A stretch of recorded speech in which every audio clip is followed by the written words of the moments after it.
Active Saint-Étienne Night Club, l'émission des supporters des Verts en partenariat avec Active, présentée par Kevin. Et non, surprise, ce n'est pas Kevin. Bonsoir à toutes et tous et bienvenue pour cette première émission du Saint-Étienne Night Club de la saison 2025-2026. C'est aussi une grande première pour moi ce soir. Comme vous l'avez vu, je ne suis pas Kevin, je m'appelle Paul et j'ai l'honneur d'animer cette première émission de la saison. Je suis vraiment heureux de démarrer cette nouvelle saison, en tout cas en votre compagnie et entouré d'une superbe équipe. Comme chaque année, après chaque rencontre, on prendra le temps de débriefer ensemble, mais aussi de se projeter sur le prochain match. L'objectif, simple, passer 1 heure à parler de notre club de cœur, l'AS Saint-Étienne. Et pour faire une bonne émission, il faut bien évidemment de bons chroniqueurs. Et ce soir, j'ai le plaisir d'accueillir Alex de Peuple Vert. Salut Alex, comment vas-tu ? Salut, ravi de retrouver l'émission cette saison et de reparler à nouveau des Verts de manière très active, voilà, pour une saison qu'on espère évidemment couronnée de succès.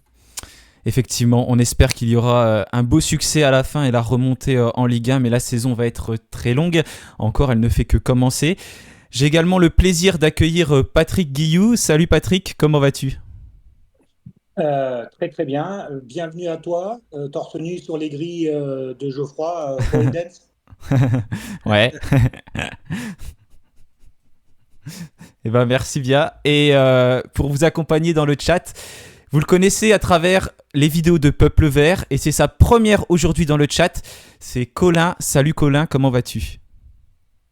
Bonjour à tous, c'est sa première hâte de lire vos messages sur le chat de YouTube et de Twitch évidemment.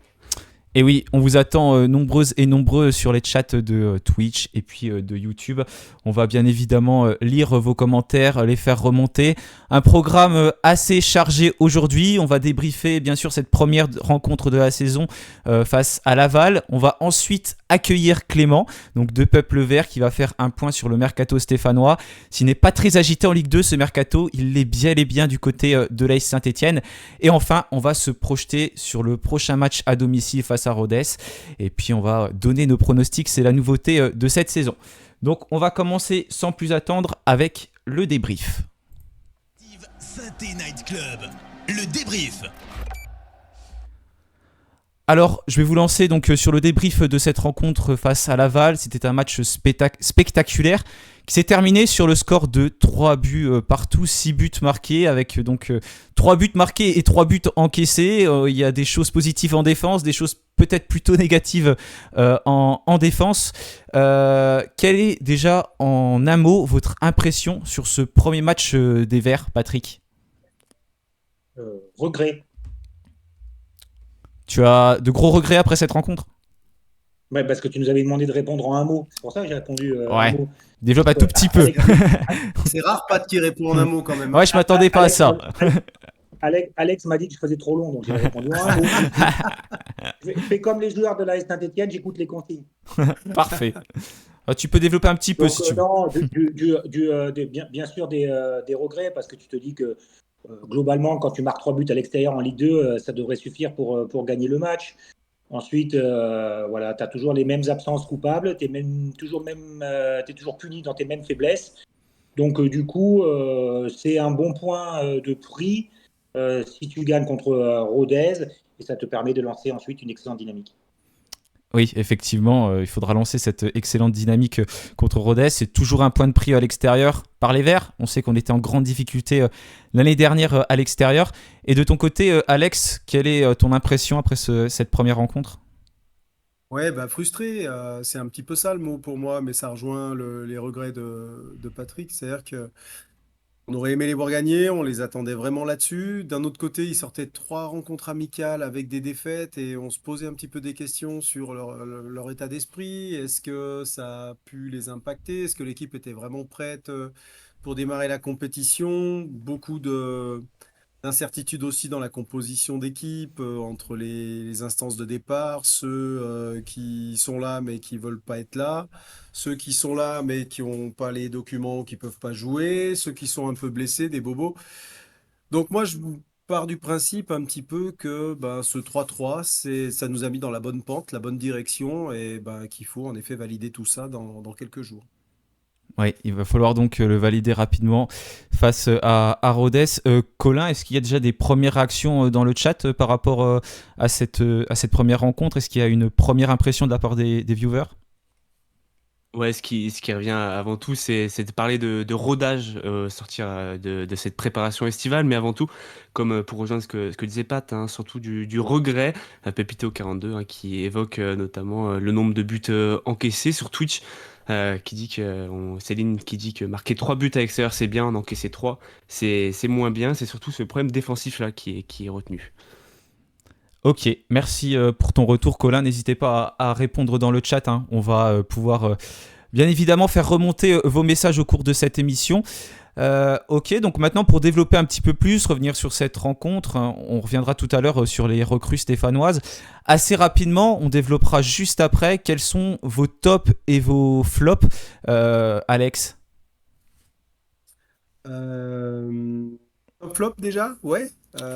Bon, bah, si on est sur les top flops, en flop, bah, évidemment, Michael Nadé, que j'attendais à un bien meilleur niveau. Et plus globalement, j'ai pas envie de dire la défense, parce qu'il y a quand même des joueurs dans cette défense qui sans être brillants, ont été à un niveau tel qu'on pouvait l'attendre, hein. Je pense à Hanan et puis à Chikolamba, même si Chikolamba, on l'attendait peut-être un petit peu plus leader. Contre Cagliari, on avait vu une charnière centrale beaucoup plus intéressante, avec beaucoup plus de présence, de volume. Bah, on a vu un Michael Nadé comme il sait faire des matchs, c'est-à-dire complètement cata, une intervention, une erreur, et là pour le coup, il nous coûte quand même un petit peu de but, moi je trouve. Mais Pat nous dira son ressenti, parce que c'est lui le vrai défenseur. Quant à Dani Sapia, j'en attends plus grand-chose, je vais être honnête avec vous, si on parle de la défense, parce que voilà, je crois qu'il est un petit peu sur la fin, il souffre aussi, c'est un joueur qui est très sympathique, que j'ai pas envie de charcuter, mais qui n'apporte plus que la SSE a besoin d'avoir sur son côté droit, et j'ai hâte de découvrir Ferreira. Voilà. Oui, Et je Ferreira. parle que des flops là, hein. Ouais, on parlera après des tops. Ferreira, oui, qui a disputé ses premières minutes, qui est rentré, mais plus dans un rôle d'ailier que dans un rôle de latéral. Patrick, est-ce que tu es d'accord là-dessus? Toi, tu vois plutôt la défense en flop. Bon, on peut le comprendre avec 3 buts encaissés, bien évidemment. Ou est-ce que tu vas plus défendre Michael Nadé? Comment vois-tu tout cela? Voilà. Quand tu fais partie d'un staff, la première chose que tu regardes, c'est la complémentarité de ta charnière centrale pour ensuite pouvoir, grâce ou à leur vitesse et ou à leur intelligence de jeu, avoir un bloc un peu plus haut, comme le souhaite avoir Orneland pour tout un tas de raisons. Force est de constater, c'est que Lamba Nadé, sur ce match-là, elle n'est pas complémentaire. Voilà. Après, Nadé, effectivement, il est capable de faire des gros matchs et des bons matchs.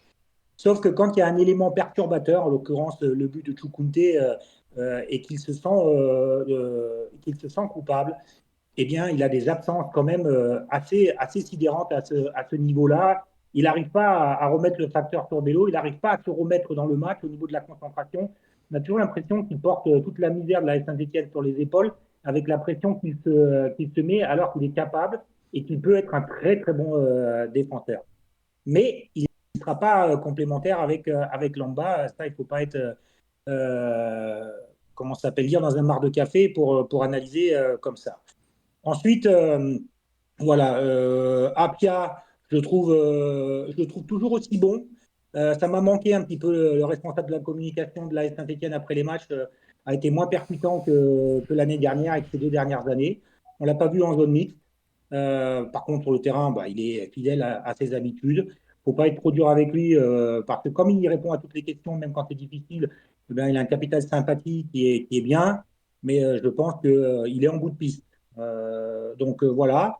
Et après, quand je parle de la complémentarité de la charnière, il faut aussi que le capitaine et le dernier rempart, l'Arconeur, soient beaucoup plus présents pour commander sa défense et qu'il ne subit pas. Donc voilà, l'Arconeur, meilleur gardien de Ligue 2 il y a 2 ans, gardien moyen en Ligue 1. Donc là, il retrouve un standing où il doit être un leader positif.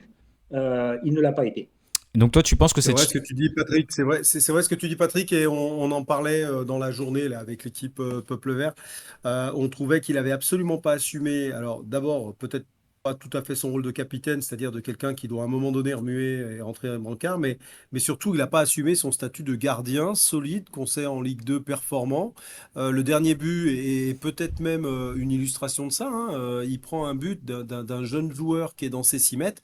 Je crois que son rôle, c'est justement d'aller un petit peu chahuter ce joueur et puis d'aller empêcher toute intervention dans une zone qui est la sienne. Donc là, on l'attendait vraiment Alors, beaucoup plus présent, je trouve. sur ce genre de situation, quand tu joues la fin de rencontre, il faut pas sortir pour sortir, il faut être sûr de sortir pour avoir le ballon. On sait quand même que l'Arsenal est plutôt un gardien qui excelle dans ses arrêts réflexes. Donc, il va peut-être un peu spéculer sur une reprise de la tête à bout portant et déjà se positionner sur l'arrêt. Lui, il a senti sur ce ballon, alors qu'il est quand même difficile, hein, il faut quand même le reconnaître au premier poteau, la déviation, à toi, à moi, dégage, poitrine, pas poitrine, contre défavorable et tout ça, c'est dur à intervenir. Par contre, c'est vrai que tout au long des matchs, on l'attend sur certains ballons où il doit venir rassurer complètement sa défense dans Mm. toutes les situations. Mais vous verrez, on en reparlera à partir du moment où on aura une charnière qui, par la force des choses, jouera beaucoup plus haut. Il faudra aussi que l'Arsenal joue beaucoup plus haut. Et en des deux, ça sera peut-être plus facile que en Ligue 1. Mais en tout cas, dans l'idée de jeu proposée par Horneland, ça passe par vraiment un gardien aussi proactif. Bon, il y a quand même eu des points positifs sur ce match. On a mis 3 buts malgré tout. On avait quand même un jeu qui était plutôt intéressant, j'ai trouvé de mon côté. Est-ce que vous avez des joueurs quand même à mettre en top, Alex? Oui, bah évidemment, Aymen Mouefek, hein, moi je trouve qu'il a illuminé ce milieu de terrain. Il était au niveau dont on sait qu'il peut être et avec tout l'apport qu'il peut avoir dans ce milieu de terrain. Pour moi, ça devient un taulier de l'AS Saint-Étienne et un élément qui normalement ne doit pas pouvoir sortir de l'équipe du 11. Tant soit peu que ses soucis, ses pépins physiques l'abandonnent un petit peu. Il est un peu plus solide quand même depuis quelques saisons et c'est tant mieux. Et puis la mention que je trouve très intéressante pour tout le front de l'attaque, c'est que tout le monde a marqué et pour la confiance, c'est bien. Et ça valide quelque chose. Ça valide aussi que sans un buteur de métier, on est capable de mettre des buts. Est-ce que ça peut faire changer un peu de stratégie aussi les dirigeants par rapport à leur façon d'envisager la venue d'un milieu de terrain offensif ou je ne sais pas trop hein, ce qu'ils sont en train d'imaginer. En tout cas, aujourd'hui, on a Dufus, on a encore Stassin. On est relativement bien en attaque et on a vu ce week-end que même à l'extérieur, on était capable de faire la différence et de manière très facile. C'est-à-dire qu'il y a d'autres situations qui auraient pu se terminer beaucoup moins bien pour Laval. Ce qui veut dire que cette équipe, elle va marquer des buts. En tout cas, elle laisse cette impression. Ouais, c'est vrai, il semble y avoir une facilité en tout cas à marquer des buts. Tu parlais tout à l'heure, Patrick, que la charnière centrale n'était pas forcément complémentaire. Est-ce que tu trouves que justement les trois de devant, malgré le fait qu'il n'y avait pas de vrai numéro 9 samedi soir, est-ce qu'il y a une véritable complémentarité, que ce soit entre Cardona, Hold, Boaquier ou peut-être même les entrants? Oui, il y a même beaucoup plus que ça. Quand on voit l'entame de match, quand on voit certains buts, c'est le projet collectif qui est mis en avant. Ce 4-3-3, euh, bien sûr, dans la volonté d'occuper la largeur, d'étirer pour que les milieux reilleurs se projettent, à l'image de Mouefex, qu'il a très très bien fait. On commence à voir certaines choses. Quand vous analysez le match, d'abord, c'est le comportement général sans le ballon et ensuite avec le ballon. Avec le ballon, et je parle aussi du contre-pressing à la perte de balle, parce que ça reste dans la même phase offensive. Saint-Etienne a été très très bon. Regardez les deux premiers buts. Bien sûr que c'est des percussions de Mouefek qui passent dans le dos de la défense, mais il y a deux choses qui sont excellentes. C'est le jeu combiné avec beaucoup de densité, beaucoup de monde pour trouver des solutions dans la construction. Des joueurs qui pensent la même chose en même temps, qui se déplacent aussi les uns par rapport aux autres parce que ça joue en une ou deux touches. Et là, Mouefek a été plutôt performant dans les phases de transition, dans les récupérations hautes. Regardez les deux buts. Les deux buts, c'est quasiment similaire. Il y a Nadé, pas Nadé, qui perd le ballon sur le deuxième but. Et puis le ballon rentre un peu plus haut. Le défenseur de Laval panique un peu, récupération, et ensuite ça joue très très vite. Le premier but de mémoire, c'est sur une touche dans un premier temps, et ensuite ça va très très vite. Et c'est ce que veut mettre Ormeland en place. C'est-à-dire que même si l'adversaire a le ballon, suite à une récupération, tout de suite de harceler, tout de suite d'exercer le contre-pressing, et en moins de 4 passes ou 5 passes, qu'ils ont pu faire, et en moins de 5 ou 6 secondes, de marquer les buts qu'ils ont fait. Et ensuite, ce qui est excellent, c'est ce que j'ai écrit aussi dans la chronique dans le Progrès aujourd'hui, c'est la répartition dans la surface de réparation.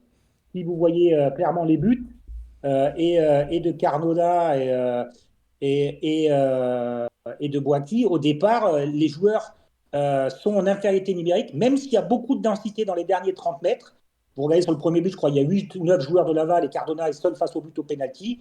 Dans la répartition de l'espace dans la surface, la façon de ne pas se coller au gardien de but, de ne pas se coller à la défense et de laisser oublier au point de penalty. Alors, il y a la naïveté des joueurs de Laval, hein, mais cette présence-là a permis de marquer 2 buts. Et ensuite, dans l'animation offensive, c'est ce que j'ai écrit aussi, sans vouloir radoter, sur Benold, c'est un sacré joueur de foot. Et si vous regardez bien le troisième but, c'est Nadé qui, au départ de l'action, avec ensuite un ballon qui casse 2 lignes, Benold qui se laisse glisser dans l'espace, dans l'interligne, appui soutien, se remet en situation sur la place de Boiti. Mais regardez bien le changement de rythme sur l'appui soutien de Benold, c'est ce qui fait toute la différence avec sa technique de finition. Mais là, on a sur les 3 buts de Saint-Etienne vraiment ce que Orneland veut mettre en place. Ok. Et est-ce que justement, le fait d'être allé chercher des recrues comme Anan, Lamba qui ont été titularisés, Ferreira, Traoré qui sont entrés, est-ce que tu penses que c'est des recrues qui vont réussir à véritablement apporter par rapport à la philosophie de jeu d'Éric Orneland ? Philosophie et physionomie des rencontres. Regardez bien les joueurs qu'ils ont recrutés. Je vais encore avancer un pion qui risque de faire mal aux oreilles. Les joueurs qui ont été recrutés ne sont pas forcément des joueurs qui sont connus en Ligue 2 française ou qui ont la connaissance de ce championnat-là. Sauf que je pense qu'ils font partie du constat à la Saint-Etienne dans la globalité que si Orneland voulait mettre son jeu en place avec des joueurs français, ça allait être très très compliqué pour tout un tas de raisons et que j'ai connues aussi dans les différents clubs. Orneland veut que son équipe joue avec beaucoup d'intensité et qu'elle s'entraîne comme elle joue pour mettre en place tout son jeu, pas stéréotypé, mais rempli d'automatisme, rempli de complémentarité. Et tous ces joueurs qui arrivent ont des qualités techniques, des qualités physiques, mais ne sont pas avares en effort et sont frais mentalement. Regardez l'âge des recrues, regardez ce qu'il veut mettre en place. Les joueurs qui ont été recrutés vont rentrer dans ce concept-là. Et on va leur laisser un petit peu de temps. Mais en tout cas, ils vont être très volontaires aux séances d'entraînement pour se montrer, pour gagner 5-10 minutes, pour être performants et percutants sur les 5-10 minutes qui vont rentrer, pour se montrer à leur avantage, pour compliquer les choix d'Orneland. L'année dernière, pardon de le dire, vous aviez des joueurs qui n'étaient pas forcément des leaders positifs dans le vestiaire. Ils l'étaient quand ils jouaient, mais quand ils ne jouaient pas, ça traînait un petit peu les pieds aux séances d'entraînement. Et ce que Orneland n'arrivait peut-être pas à mettre en place au niveau de l'intensité, il l'a fait avec des joueurs qui sont frais mentalement, qui arrivent aussi avec la volonté de séduire et de convaincre tout le monde. Et surtout, comme ils arrivent de l'étranger, avec une conscience professionnelle qui peut être aussi et quelquefois différente de ce qui est capable d'être mis en place au niveau des joueurs français en Ligue 1 et en Ligue 2. D'accord, bah merci en tout cas, c'est très intéressant. Ouais Alex, vas-y, je te laisse poursuivre si j'allais te lancer. Non, à ce titre-là, pour compléter, c'est vrai qu'on a un coach qui prône le jeu rapide, l'intelligence de jeu aussi, parce qu'il faut être très intelligent pour évoluer dans le système d'Orneland, hein, c'est-à-dire qu'il y a un jeu sans ballon qui est très important et qui demande des placements extrêmement précis. J'ai l'impression qu'en effet, on le dote de joueurs qui ont ce profil-là. Mais ce qui valide aussi le fait on va voir d'autres choses sur le terrain du côté de Saint-Étienne, c'est toute l'armée de staff de prépa physique avec laquelle la S Saint-Étienne est en train de s'entourer. C'est-à-dire que on est vraiment en train de préparer quelque chose, que ce soit les joueurs, mais que ce soit aussi autour des joueurs, qui doit amener Saint-Étienne à évoluer dans un style beaucoup plus dynamique, beaucoup plus agressif, avec de la vélocité à tous les étages. Et moi, je trouve qu'on l'a un petit peu trouvé. Alors, ça va se caler, il y a de la qualité qui va s'exprimer parce qu'on l'a pas toujours vu, notamment en défense. Mais offensivement, honnêtement, on peut être satisfait par ce qu'on a vu. Et les deux latéraux sont relativement prometteurs pour le peu qu'on en a vu, surtout côté Anan, qu'on a vu un peu plus longtemps. Et je trouve que c'est relativement prometteur. Voilà. Ouais, il y a Clément qui nous a rejoint. On va commencer tout à l'heure le point mercato. Ça va, Clément? Salut messieurs, j'espère que tout le monde va bien. Bonsoir au chat. Écoute, tout va très bien. Premier point mercato de la saison. Hâte de commencer. Beaucoup de choses à dire. Il y a eu beaucoup de mouvements qui ont été officialisés déjà, mais on va discuter de tout ça. Ouais, on va commencer le point mercato dans quelques minutes, donc soyez prêts. On va continuer un petit peu avec le débrief de cette rencontre. On va demander l'avis au chat. Colin, est-ce que tu peux nous dire ce qu'ont pensé les viewers des nouvelles recrues stéphanoises qui ont disputé leurs premières minutes?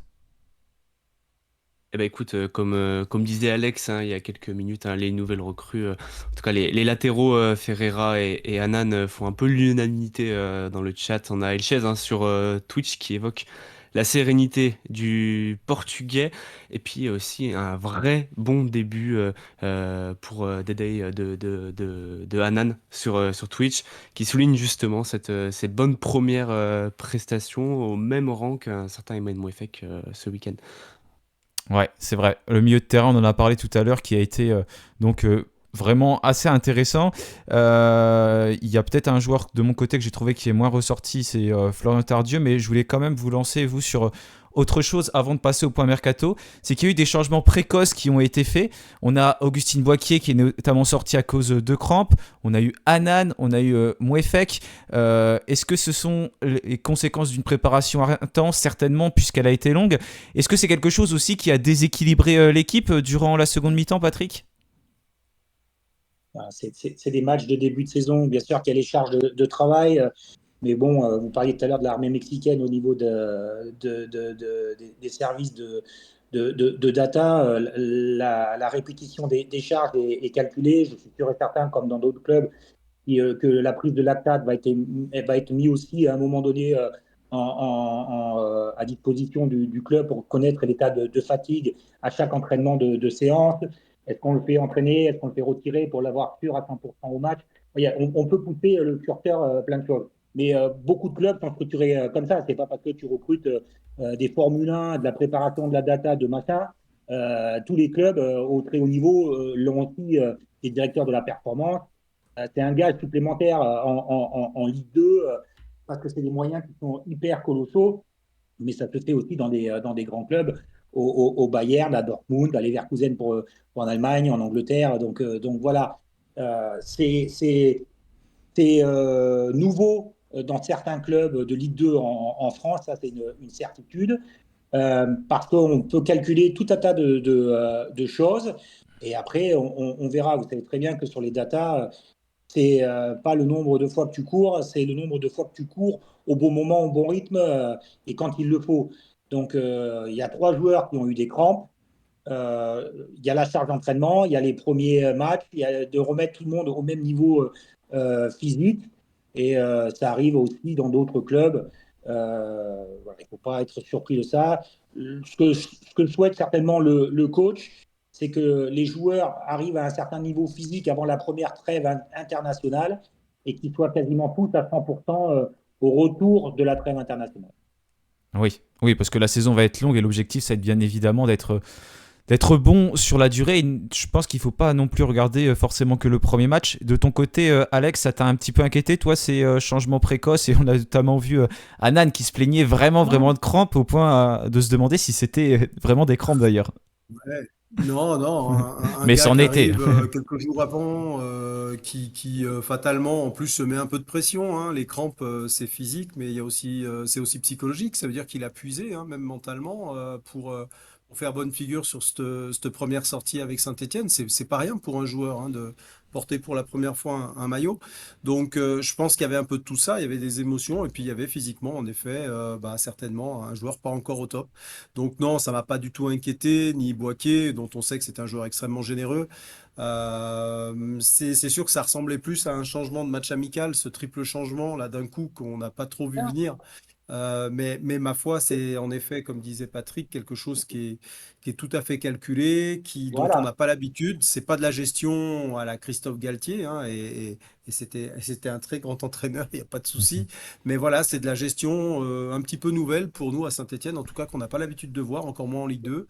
Il va falloir s'habituer à ce que même un joueur qui performe correctement puisse être remplacé pour en laisser rentrer un autre parfois. C'est donner du temps de jeu à tout le monde pour qu'ils aient à peu près, dans un temps qu'ils ont décidé, à peu près tous le même niveau d'état physique. Ensuite, il y a Mm. une autre chose, et ce qui va faire la différence aussi en Ligue 2 tout au long de cette saison, c'est que Saint-Etienne va avoir normalement, si les uns et les autres restent, parce que les dirigeants sont du bon côté de la table pour faire durer le suspense par rapport à Safin et David Juilly. Quand Bernauer va revenir, ou Saint-Etienne a un effectif qui va dominer tous les autres effectifs. Alors ça, une fois qu'on a dit ça, j'enfonce une porte ouverte. Sauf que dans le jeu énergivore de Horneland, dans la qualité de l'effectif, dans la profondeur, il y a très peu d'effectifs de Ligue 2 qui seront au niveau de Saint-Etienne. Et quand le coach, parce que c'est là où on va l'attendre, Horneland, sur certains matchs qui risquent d'être peut-être difficiles, c'est que avec les 5 changements, le coaching, quand il y aura des matchs serrés, va être hyper important. Et la qualité dans la profondeur de l'effectif doit permettre aussi, quand les matchs sont chauds, à Saint-Etienne de les gagner. Ouais. Et on va voir si ça va faire la différence. Et justement, il y a un mercato qui est en cours.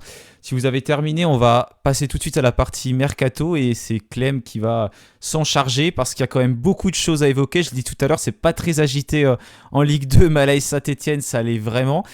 Déjà Clément, pour commencer, est-ce que tu peux faire le point sur les arrivées du côté de l'AS Saint-Etienne ? C'est ça, on a eu beaucoup d'arrivées cet été, beaucoup de mouvements qui ont été officialisés. Tout d'abord, on peut parler des levées des options d'achat. Maxime Bernauer, qui appartenait au Dynamo Zagreb, Irving Cardona, qui appartenait à Augsbourg. Le montant de l'option d'achat pour Maxime Bernauer, c'était 1,2 million d'euros. Pour Irving Cardona, 2,5 millions d'euros. Donc voilà, les deux joueurs qui se sont engagés sur la durée avec Saint-Etienne. Ensuite, on a eu le latéral gauche, Lassana Traoré, qui est arrivé en provenance du Sénégal. Il était à l'académie de Jambars. On a eu Mermoud Jaber au milieu de terrain, qui arrive du Maccabi Haïfa, comme Pierre Cornu il y a un an, pour 2 millions d'euros plus des bonus. On a eu Chico Lamba en provenance d'Arouca pour 6 millions d'euros plus 2 millions d'euros de bonus. On a eu Joao Ferreira de Watford pour 3 millions d'euros plus des bonus. Ebenezer Hanan, qu'on a pu voir dans le couloir gauche samedi en tant que titulaire, en provenance de l'Étoile Rouge de Belgrade, comme Strajnia Stojkovic, qui a été officialisé le lendemain, lui, pour 2,3 millions d'euros. Donc voilà, beaucoup de mouvements qui ont été officialisés. On a aussi Joshua Dufus, qui devrait arriver prochainement, qui est déjà au club depuis plusieurs semaines, qui s'entraîne normalement avec le groupe, qui a joué 2 matchs amicaux, mais qui est dans l'attente de son passeport jamaïcain pour ne pas être considéré comme extra-communautaire, parce qu'on a déjà au club Ben Holt et Mermoud Jaber qui le sont. Donc voilà, pour le moment, c'est pas encore signé pour Joshua Dufus, mais ça devrait pas trop tarder. Et un cas à part, Pierre Ecois, ça n'a pas été officialisé par la SSE, mais le club a bien levé son option d'achat d'un montant de 6 millions d'euros.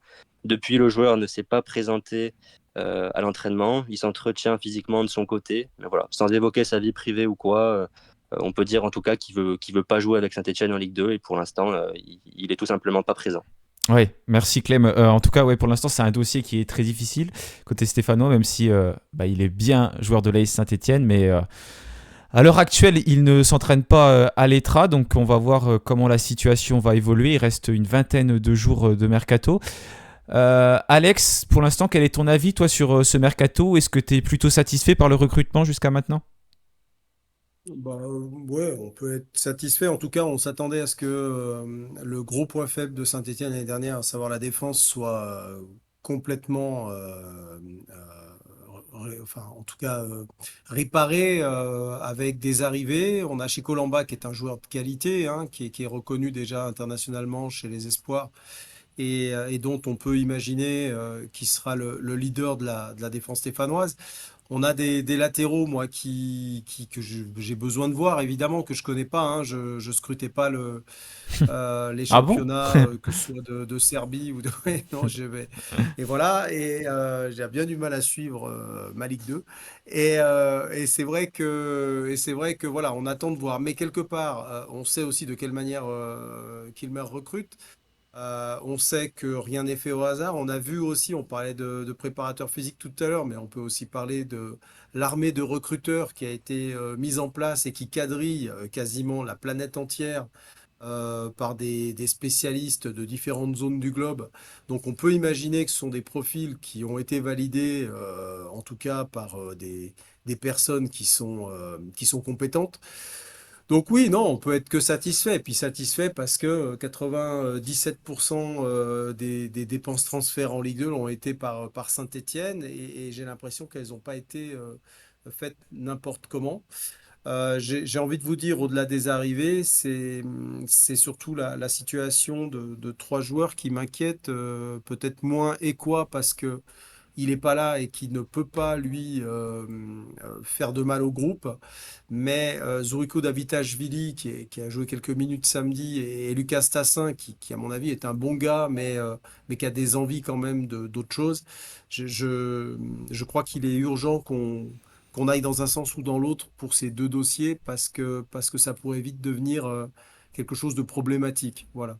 Ouais, on aura l'occasion d'y revenir sur les départs potentiels côté stéphanois. Et de ton côté, Patrick, est-ce que tu penses qu'il y a encore des manques dans l'effectif d'Eric Orneland? Est-ce que tu es satisfait pour l'instant de ce mercato? Sincèrement, avec le nombre de personnes qui sont maintenant dans la data room, je pense que s'ils ont identifié qu'il doit manquer un poste, ils n'ont pas besoin d'avoir mon avis pour leur donner. Ensuite, c'est ce que je disais tout à l'heure. Il faut toujours, quand vous parlez de recrutement, voir la stratégie générale du club. Le club a clairement montré qu'il était le patron, les dirigeants, dans plein de domaines. Dans le rachat à Sport 5, alors est-ce que c'est 10 millions, est-ce que c'est 6, est-ce que c'est 7 de ces droits. Et ensuite, avec la double augmentation de capital, ils ont clairement envoyé un signe fort à tout le monde en disant, voilà, nous, on est venu pour s'inscrire dans la durée. Et en fin de compte, on peut investir comme on veut, où on veut, dans le capital pour montrer, pour tout un tas de choses, pour la négociation de la dette, par exemple, ou pour montrer aux banques qu'on est vraiment très puissant, mais aussi pour montrer aux joueurs que, contrairement aux dernières années, on n'est pas pour assurer l'équilibre financier obligé de vendre ses meilleurs joueurs.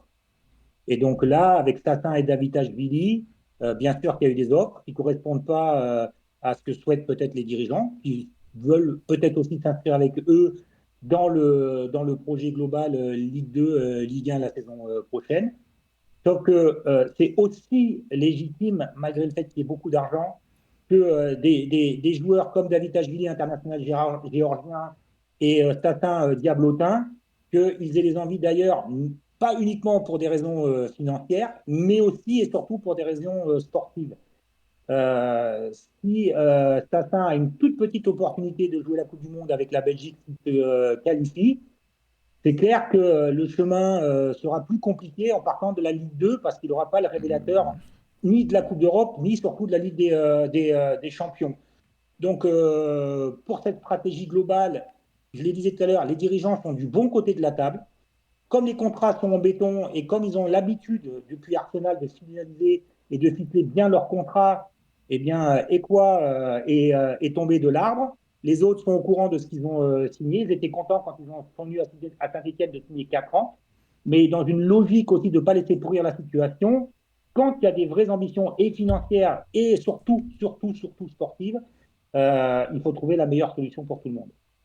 Oui, tout à fait. C'est vrai qu'il y a des contrats qui sont signés et il faut bien Oui, tout mais lire. regardez, ça va dans un sens comme dans l'autre. Il y a toujours les intérêts du club, il y a toujours l'intérêt des dirigeants, mais il y a des joueurs aussi qui étaient sous contrat et les joueurs auraient été payés rubis sur l'ongle, il n'y aurait pas eu un souci.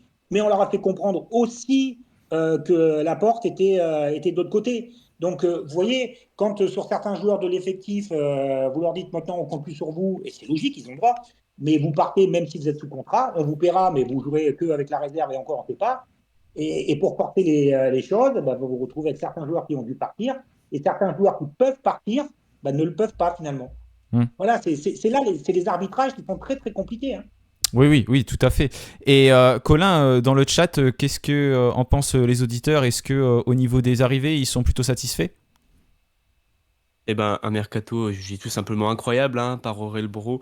En tout cas, sur Twitch, on a hâte de voir ce petit Serbe, hein, selon Meta, donc à savoir Stoskovic, et puis également de découvrir Dupuis en Ligue 2, hein, selon Elchez.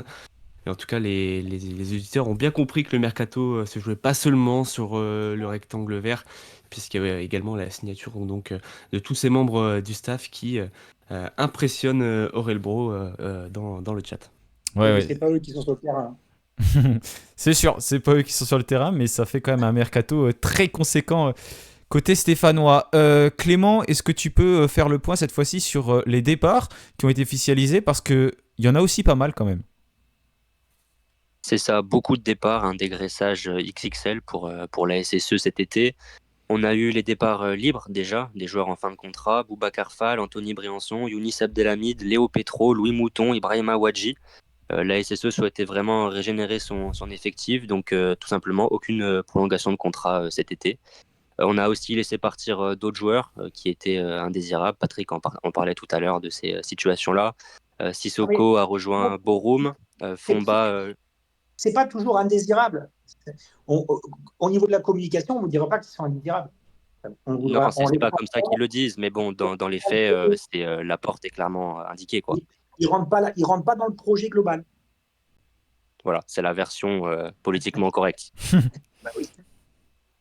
Donc je disais Sissoko à Borum, Fomba au Servette Genève, Cornu au Maccabi Haïfa pour un montant de 900 000 €, un peu inespéré quand même. On a aussi les jeunes qui étaient prêtés la saison dernière, Darling Bladi et Beresso Oussou qui ont quitté le club. Darling Bladi qui a rejoint la réserve du Betis Séville, libéré avec un pourcentage à la revente et des bonus. Beresso Oussou, lui, en prêt avec option d'achat au Grazer AK en Autriche. Et enfin, Enzo Maïla qui a été prêté au Bagnères Bell. C'est une nouvelle alliance entre les deux clubs qui évolue en national. Donc voilà, un prêt là pour le coup sans option d'achat. Ok, bah merci Clem pour ces infos. Vas-y Patrick. Je te rappelle quand même une toute petite chose, que comme ce ne seront pas des lapins de 6 semaines, tout est hyper bien ficelé et calculé, même au niveau de la com. C'est-à-dire que Cornude, vous voyez, finalement, il est revendu pour 900 000 €, alors qu'il a été recruté et que ça fait un flop. Et la façon dont ça a été présenté, c'est de façon inespérée. Il a été revendu 900 000. Voilà, moi je vous dis que tout est bien géré. Donc tout est bien géré. T'es satisfait au niveau de tous ces départs, toi? Non, mais je connais trop bien le foot pour savoir comment fonctionnent certaines choses. Vous voyez, on fait match nul à Laval, boum, le responsable de la performance de Manchester United vient signer. Et vous verrez, tout se fait. Vous savez, c'est Pasqua qui disait ça à chaque fois. Quand il y a suffisamment, il y a un petit problème, on en crée un autre pour plus oublier et quand il y a une mauvaise, le résultat des 2 points du match nul à Laval peut être considéré comme une contre-performance. Boum, on n'en parle pas trop parce qu'on se focalise déjà sur le match de Rodez et on annonce aussi en grande pompe l'arrivée de quelqu'un de Manchester United. Je vous dis, il n'y a rien qui est fait au hasard, rien. J'espère quand même qu'ils vont pas perdre trop de points dans la saison parce qu'on va avoir un staff qui va pouvoir remplir Geoffroy Guichard. Mais c'est vrai que c'est malin et je trouve que le transfert dont on a très peu parlé parce qu'on l'a très peu vu de Darling Bladi a été est un petit peu l'illustration de ça. On arrive quand même à libérer ce joueur avec du bonus, avec du pourcentage à la revente. C'est-à-dire que avec l'ancienne direction, il serait parti, au revoir, il y aurait à peine eu un message, Mais, parce que ce serait passé inaperçu, et on aurait été déjà bien content qu'un club vienne frapper à la porte pour le libérer. Là, mais non, même là, on rend la chose difficile. pour deux raisons. La première, parce que quand tu as beaucoup, beaucoup d'argent et quand tu as cette latitude-là, tu peux te permettre de prendre des cadors. Et comme ce sont des cadors, dans la finalité, dans la finalisation plutôt des contrats, ils maîtrisent parfaitement. On peut discuter de savoir s'ils sont éventuellement trompés sur certains domaines la saison dernière, sur la politique générale sportive, mais au niveau de leurs compétences, ils sont déjà, eux, en Ligue des Champions. Rappelez-vous juste comme ça, quand Saliba peut éventuellement jouer la finale de la Coupe de France avec Saint-Etienne et qu'il Mhm. appartient encore à Arsenal et qu'il n'arrive pas à venir pour tout un tas de raisons, c'est que toutes ces tas de raisons avaient déjà été anticipées. Et avec ces dirigeants-là, sur la rédaction des contrats et surtout des petits alinéas, ils sont brillants. Mhm. Hmm. En tout cas, c'est ce que ça reflète de l'extérieur et on a cette sensation et on est bien content qu'il soit chez nous pour gérer ça professionnellement, ce qui n'a pas forcément toujours été le cas à ce niveau-là de compétences. Et On va Ouais. après, il dire y a une jamais. autre chose sur la politique générale. Ils ne vont pas non plus, sauf si je me suis trompé, enrichir d'autres clubs français de Ligue 2. On pourrait se dire, mais purée, pour aller chercher, ils ont qu'à aller chercher des joueurs en Ligue 2 et alimenter la pompe dans le championnat, puisqu'ils connaissent bien le championnat. Regardez tous les chiffres qui ont été annoncés tout à l'heure. Voilà, Dynamo Zagreb, machin truc, là, à droite. Voilà, Hmm. il n'y a, Non, y non, a c'est sûr. Après, rien qui est fait au hasard. pour nuancer, pas nuancer, mais contrebalancer un petit peu ce que tu dis, Patrick, et puis ce que je dis, attention, en tout cas, il n'y a pas de hype Kilmer, ou en tout cas d'intérêt à défendre Kilmer, parce que si demain ils font n'importe quoi, on sera aussi capable de le dire. Mais c'est vrai qu'aujourd'hui, on peut être que confiant dans ce qui nous est proposé. Voilà, tout n'est pas rose. On sait qu'à l'intérieur du club, tout n'est pas forcément rose, qu'on sait qu'il y a toujours des tensions, comme dans tous les clubs pro entre les joueurs, dans le staff, il peut y avoir des choses qui sont pas. Voilà, ça on le sait. Mais on va dire que le travail va dans le bon sens. Et je le dis parce que c'est vrai que ce soit sur Peuple Vert ou même peut-être d'autres médias où on parle assez positivement de Kilmer, mais en même temps on est un petit peu hypé. C'est nouveau pour nous. On touche des choses qu'on n'avait jamais touchées en tant que supporter. Donc c'est vrai que voilà, on en parle plutôt avec bienveillance. On n'est pas du tout sévère ni trop offensif avec ce qui se passe Non, au club actuel. Et il on va, y a plein de continuer, choses. Patrick. On va continuer Ouais. sur les dossiers des départs. Tu relanceras après sur le débat Oui. parce que On a coupé Clem, pardon. sinon on va pas réussir à conclure le point mercato parce que ça va encore bouger. Mais oui. Ça va encore bouger durant ce mercato. Hein. Il reste une vingtaine de jours, comme on l'a dit tout à l'heure. Dans le sens des départs, est-ce qu'il y en a encore qui vont arriver, Clem? C'est ça, là, c'est la partie la plus intéressante. Donc, c'est quand même bien si on garde un peu de temps. Alors, les départs, si on fait un point sur l'effectif actuel, bon, les gardiens sont tous partis pour rester. Si on rappelle la hiérarchie, Gauthier Larsonneur en 1, Brice Maubleu en 2, et le jeune Noah Delacroix en 3, qui a sauté Issaka Touré durant la prépa. Ils ont inversé entre 3 et 4. Et d'ailleurs, Issaka Touré, qui est le gardien de la réserve, pourrait potentiellement partir en prêt. En tout cas, c'est une option qui est étudiée. Ensuite, au niveau de la défense, on a Ivan Masson, qui n'est plus désiré par le club, évidemment. On a Dylan Batoubinzika également, qui a été autorisé quelques jours à se rendre au Portugal avec le préparateur physique de Gonzalo Ramos. Ils ont été aperçus ensemble. Et là, actuellement, il est en Belgique, Dylan Batoubinzika. Il se prépare physiquement avec Frédéric Nice. Donc voilà, le départ est espéré pour les deux joueurs, aussi bien du côté du club que du côté des joueurs. Pour le coup, c'est des joueurs qui avaient plutôt des envies d'ailleurs sur cet été. Dylan Batoubinzika, il a changé d'agent pour information. Il est géré par son frère maintenant. Il a eu une touche en Turquie, mais qui ne l'intéressait pas. Des intérêts en Grèce et en Israël. Mais voilà, pour l'instant, il faut voir rien de concret à notre connaissance. En ce qui concerne Michael Nadé, il y a eu un article d'Africa Foot qui est paru il y a quelques jours évoquant une offre anglaise, évoquant plein d'intérêts de partout. En réalité, c'est un peu un récap des clubs qui sont intéressés par Nadé depuis 2-3 ans. Donc, un article à prendre avec des grosses pincettes. Aujourd'hui, la situation, c'est qu'il n'est pas vraiment proche d'un départ. Il devrait encore jouer le week-end prochain.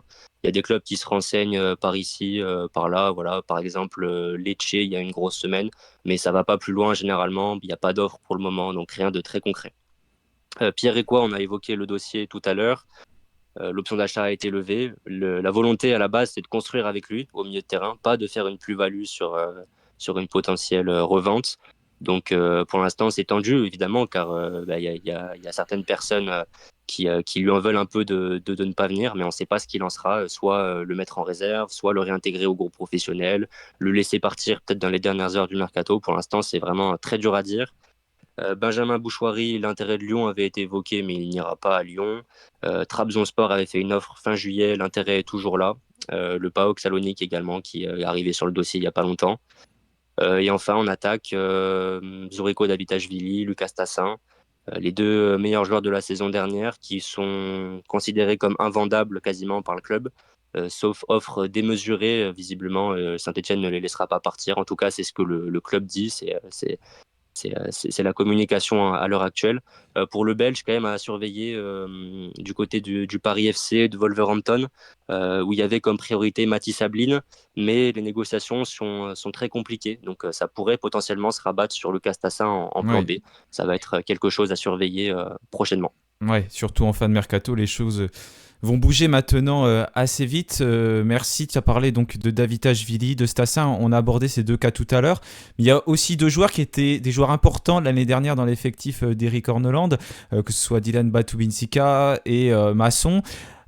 Aujourd'hui, bon, il semble que ces deux joueurs ne reporteront plus le maillot vert, en tout cas pour l'instant. Est-ce que ce sont des départs qui doivent être prioritaires du côté de l'AS Saint-Etienne, Alex ? Oui, absolument. Je pense que, bon, alors, Ivan Masson, hein, il y a eu une prolongation, a priori, de 2 ans l'année dernière. Ça veut dire qu'il serait encore engagé pour une année avec Saint-Étienne, quelque chose sur lequel la communication du club n'a pas justement communiqué. Donc voilà, on sait pas trop dans quel contexte. On a l'impression que, moi, j'ai l'impression d'un gâchis avec ce joueur qui était en équipe de France Espoir, qui avait quand même du feu dans les jambes avant d'être fauché par les croisés. Mais voilà, il est peut-être temps en effet qu'il se relance dans un autre projet. Quant à Batou Binsika, il a montré peut-être une faiblesse mentale aussi. Il a eu un souci avec un supporter l'année dernière. Il est jamais vraiment revenu. On a vu un geste quand il marque en fin de saison à Geoffroy, qui de revanchard un petit peu, quelqu'un qui était un petit peu dégoûté par sa trajectoire à Saint-Étienne la saison dernière. Donc je crois que dans ces cas-là, il faut aussi savoir partir et puis se relancer ailleurs. Voilà, bon vent, mais il faut qu'il parte. Tu es d'accord avec ça, Patrick, au niveau de ses départs potentiels ? Oui, alors après, le geste du dernier match est assez symbolique face à Toulouse. Tu marques un but, mais tu es condamné. Et donc, c'est révélateur certes, peut-être de certaines frustrations, mais d'une idée globale et générale de dire je pense à moi, je vais marquer, je vous la fais fermer, et voilà. Et c'est justement ce genre de comportement en transversal que les dirigeants ne veulent plus voir. S'ils arrivent à mettre en place le collectif, l'esprit, le don de soi, aider le partenaire, je pense qu'on peut vraiment se régaler. Ensuite, les uns et les autres, voilà, on sait aussi très bien que les cigales qui chantent à l'été sont plus forcément là non plus à l'hiver et au mois de janvier-février. Voilà, le football, il a cette particularité-là, c'est que les choses changent très très vite. Donc ils ont décidé de s'inscrire dans la durée. On va voir comment ça va évoluer tout ça. Ouais. Voilà. Ok, on va voir comment tout ça va évoluer. On va lancer Clem sur maintenant les potentielles arrivées côté stéphanois. Est-ce qu'il y aura encore des dossiers en cours à Saint-Etienne ?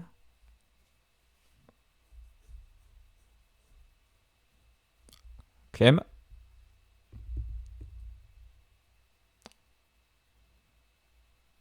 Vous m'entendez ? Ah, Non, avec oui. Moi, Clem. j'entends. C'est Moi, Clem. j'entends très très bien. C'est Clément con. Et Colin, dans le chat, qu'est-ce que les auditeurs en disent de ces potentiels départs à l'AS Saint-Etienne?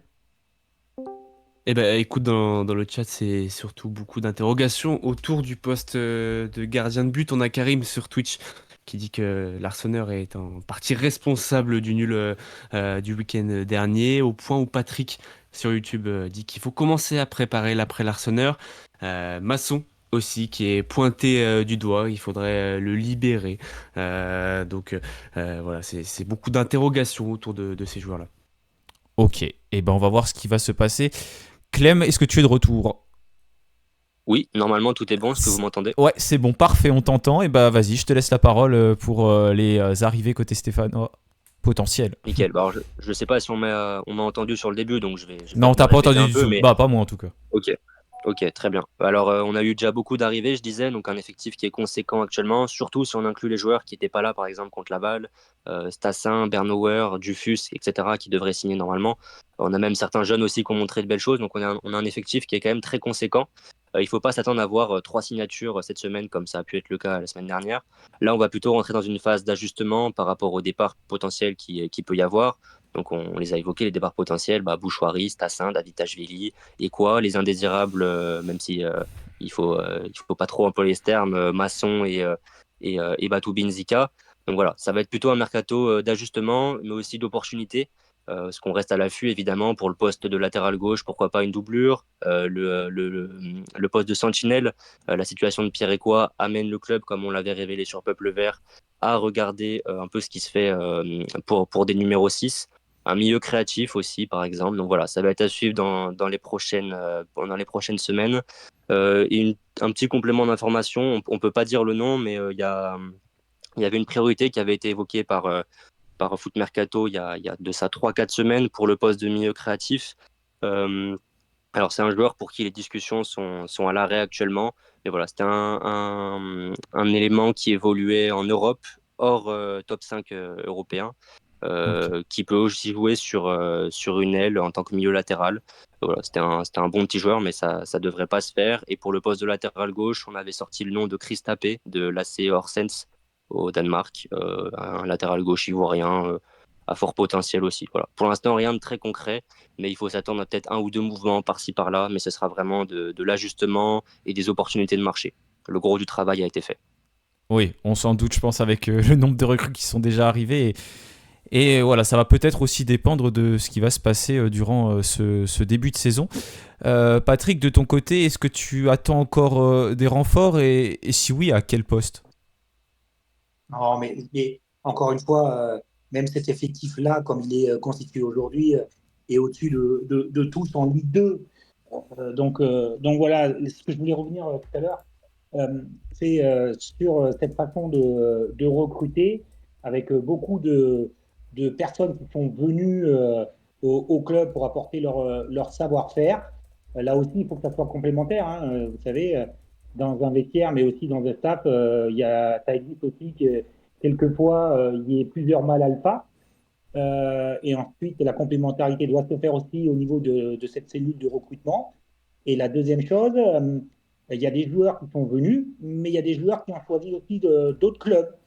Euh, Ça ne m'empêche pas de penser que finalement, quand ils sont beaucoup à décider, quand il y a vraiment des interrogations sur certains domaines bien spécifiques, et que le joueur qui doit signer le ressent, quand il sent que en face, et je ne parle pas forcément de Saint-Etienne, je parle comme ça vraiment toute naïveté en général des joueurs qui éventuellement n'ont pas signé, c'est peut-être parce qu'il y en a trop qui décident. Et que quand le joueur sent une hésitation, ben, il va signer ailleurs où il est à 100% désiré. Voilà, c'est tout. Petite réflexion, élément de réflexion comme ça. T'es d'accord avec cette réflexion, Alex? Ah oui, moi je valide tout ce que dit Pat. Attends, il a la science, il a l'expérience. Moi je valide. Et quelquefois, mais vraiment que quelquefois aussi des bonnes infos. Eh ben, Oui, Mais que ça je le dis quelquefois. pas, mais c'était de l'implicite ça. Et puis d'excellentes chroniques également sur le progrès à retrouver Arrêtez de le après chaque flatter match. là. Ouais. Et ben maintenant, on va passer au prochain match. Merci Clem pour ce point mercato. Donc le premier match de la saison à Geoffroy Guichard qui va se disputer ce samedi soir à 20h contre Rodez. Une forte affluence est attendue à Geoffroy Guichard. Plus de 30 000 supporters. Je vous rappelle également qu'on a battu le record d'abonnés cette saison. On est déjà à plus de 20 000. On pourrait même battre le record historique qui date de l'année dernière côté stéphanois. Bon, après ce match nul du côté de Laval, est-ce que la victoire elle est nécessaire, voire impérative pour montrer que l'AS Saint-Etienne est en capacité de remonter directement? Alex? Elle est impérative. Il y a pas, voilà. Je ne veux même pas être long là-dessus. Elle est impérative pour tout ce qu'on a dit pendant 1 heure. Le groupe est le groupe certainement le plus fort de Ligue 2. Saint-Étienne va jouer devant 30 000 spectateurs et supporters, pardon. Et en plus, Saint-Étienne a un objectif, remonter en Ligue 1. Si Saint-Étienne ne gagne pas samedi, même un match nul, ce serait une énorme désillusion. Donc oui, elle est impérative. Ouais, et il y a eu beaucoup de matchs nuls d'ailleurs sur cette première journée de Ligue 2, parce que avant que le match d'Amiens-Reims se dispute ce soir, on était troisième du classement, il n'y avait eu que 2 victoires seulement, donc ça avait été très serré. Et de ton côté, toi Patrick, est-ce que tu penses qu'elle est aussi impérative cette victoire dans le Chaudron? Alors, pour le moment, il y a un partout entre Amiens et Ah, Reims, comme ça, on est ah ouais, ça continue. vraiment en plein direct. Et la deuxième chose, oh là là, ça marque l'histoire de Saint-Étienne en Ligue 2, hein. Ces matchs entre Saint-Étienne et Rodez, pour ceux qui ont la mémoire un peu plus longue. C'était vraiment la bête noire, Rodez. Je ne sais pas si vous vous Ah ouais. rappelez, 5 matchs, cinq matchs Oh, d'affilée sans gagner. La dernière victoire, c'était un 2-0 au match de pré-barrage au mai, puis la consécration dernière, la consécration ensuite avec la montée.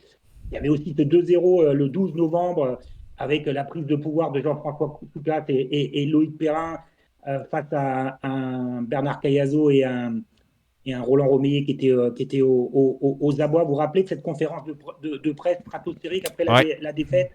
Mm. Eh bien ouais. aujourd'hui, sincèrement, si l'histoire de David contre Goliath et du petit poussé entre ces deux effectifs et entre ces deux budgets, voilà, Rodez, normalement, encore une fois, alors je sais que c'est après les pronostics, mais il y a 3 buts d'écart, 4 buts d'écart entre ces deux équipes. Voilà la réalité. Après, il ne faut pas manquer d'humilité, il ne faut pas manquer de tout ce que. Parce que tous les adversaires sont respectables et la Ligue 2 est très, très compliquée. Mais sur les forces en présence, sur les budgets, sur la qualité des joueurs, il n'y a pas photo entre ces deux effectifs. Et justement C'est sur les juste le collectif qui peut faire ensuite à nouveau que Rodez crée la surprise. et sur le collectif qui peut être aligné par Eric Orneland, sur les forces en présence, quelle composition d'équipe tu verrais toi du côté stéphanois? Mais on va voir déjà le retour des uns et des autres s'ils existent. On voit encore une opération de com qui est rondement ficelée en disant maintenant on touche plus au recrutement, on se laisse au repos. C'est des déclarations, sauf si je me trompe, du club, ou en tout cas qu'on l'on laisse sortir pour travailler sereinement et surtout pour permettre aux joueurs qui sont en place de ne pas douter. Donc voilà. Et après, la question de savoir s'il y a des réajustements ou pas des réajustements, ça sera en fonction du classement et le nombre de points pris au mois d'août. Mais aujourd'hui, tout est encore une fois à l'image de cela. On laisse, on stoppe, on est maître des horloges, on est maître du tablier et on est du bon côté de la table. Donc aujourd'hui, voilà, il n'y a pas un entraîneur de Ligue 1, Ligue 2 nationale qui va peut-être dire que Saint-Étienne n'est pas l'ultra favori pour monter, à l'image aussi des dirigeants devant les sponsors qui disent qu'on va même plus loin, ils vont pour aller chercher le titre de Ligue 1. Ouais. De Ligue 2, De Ligue 2, de Ligue 2. Ah, peut-être que ça va. Ouais, c'est peut-être ça. Et toi, de ton côté, Alex, t'as une composition particulière ou tu revois la même que lors du dernier match? Ouais. Non, moi j'aimerais beaucoup voir Ferreira remplacer Apia sur le côté droit, évidemment. Si Bernauer était rétabli, certainement qu'il prendrait la place de Michael Nadé, qui ne peut pas valider sa titularisation face à Rodez. Maintenant, il faut faire attention à pas non plus complètement être dans l'instabilité de tout et à surréagir à une contre-performance. Nadé a tout à fait la capacité à être très solide aussi. La confirmation à Benetzer, donc à gauche, il n'y a pas de souci. Au Jabber, peut-être au milieu de terrain, pourrait rentrer, il y a un joueur dont on n'a pas du tout parlé, c'est Gagdebekou, qui a fait un match comme un jeune qui commence avec des professionnels, pas toujours simple pour lui, mais quand même des belles choses et des choses encourageantes. Donc voilà. À voir, Mouefek évidemment a validé son billet, et puis devant, à voir si Dufus obtient ses papiers ou pas. Mais la triplette a largement montré des signes encourageants de complémentarité pour qu'elle soit renouvelée. Ouais, je suis Vous obligé. voyez, Vas-y. on parle des uns et des autres, on parle plus de Stassin, on parle plus de Davitashvili, on parle plus de Bouchouari, on parle plus de tout ça. Donc vous voyez, c'est vraiment la dynamique, les résultats et la façon et le projet de jeu qui feront, et bien sûr les choix Bordeaux-Land, qui feront qu'on va se poser des questions ou pas des questions. Là, comment ça s'appelle, le projet en Ligue 2 est encore une fois sur des rails. Franchement, tu fais pas jouer Jabert, tu fais jouer Tardieu, tu fais jouer Mouefek, c'est pareil. Tu fais pas jouer Tatin Je suis désolé Patrick, je vais devoir te couper parce qu'on va arriver dans la fin du timing et si on veut faire les pronostics, on n'aura pas le temps. Pas de souci. Mettez votre pronostic dans le chat. Pendant que vous réfléchissez, faites un point rapide. Je sais que Clem voulait redire quelque chose qu'il avait oublié sur Gauthier Larsonneur. Et je vous laisse réfléchir à votre pronostic et les buteurs côté stéphanois. Pourquoi les deux? Les buteurs côté stéphanois, pour me le dire juste après. Oui, je reprends juste la parole 2 secondes sur Gauthier Larsonneur, vu que c'était une info quand même assez intéressante. Il y a bien des discussions qui sont en cours pour une prolongation de contrat et de ce qu'on nous a dit, c'est bien engagé. On détaillera ça demain sur Peuple Vert, mais voilà, c'est plutôt en bonne voie pour le moment. Ok, et ben rendez-vous demain sur Peuple Vert pour les informations concernant Gauthier Larsonneur. Bon, rapidement, je vous rappelle que cette saison, il n'y a plus de challenge du Saturday Night Club, donc instant pronostic. Si vous donnez le bon vainqueur ou si un nul est pronostiqué, ça fait 1 point pour vous. S'il y a le bon score, 3 points. Et s'il y a un bon buteur, 2 points, et c'est même 2 points par bon buteur, donc c'est très important de me donner vos buteurs côté stéphanois. Alex, on va commencer par toi. Alors, je vais être très optimiste, mais voilà, 3-0 pour Saint-Étienne. 3-0 pour Saint-Étienne avec un but de Cardona, un but de Benold qui est décidément bien en forme. Et puis pourquoi pas Mouefek qui sera certainement aligné et qui marquera peut-être un but rageux. Ok. De ton côté, Patrick, t'es aussi optimiste? Moi, je suis pas optimiste. Hein. Encore une fois, par contre, s'il n'y a pas 3 buts d'écart, c'est une contre-performance. Et je suis dans la même logique. Cardona, Mouefek, et j'aimerais bien, pour tout un tas de raisons, que Tardieu marque. Et j'irais même avec un but de Benold. Je pense que Saint-Étienne a marqué 4 buts. Ok, donc beaucoup de buts encore côté stéphanois. Colin, à toi maintenant. Eh ben écoute, sur le chat, beaucoup d'optimisme, hein. Il y a plusieurs 3-1, plusieurs 2-0, voire même 4-2 pour Karim sur le chat. On évoque aussi donc des buts de Ben Hold, de Boakier, de Mouefek, de Cardona pour le match de ce week-end. Donc les gens croient à une bonne performance de la Saint-Etienne une semaine après justement ce nul le week-end dernier. Ok, le chat est donc optimiste. Et toi, de ton côté, donne-moi ton prono aussi. Tu vas jouer.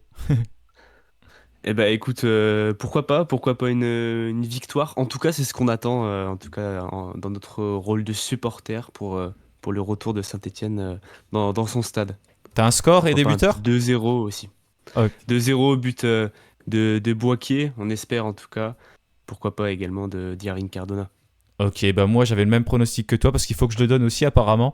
C'était 2-0 pour Saint-Etienne et c'était un doublé de Cardona donc pour son retour dans le chaudron. Voilà, merci à vous tous d'avoir été présents sur le chat. Je te remercie Patrick, également Alex et puis toi Colin pour avoir animé très très bien le chat. Donc prochaine émission la semaine prochaine pour débriefer ce match contre Rodez. Ce sera une nouvelle équipe qui sera à vos côtés. Et puis donc à très vite. Salut à tous, merci. Salut à tous. Cheers. Salut.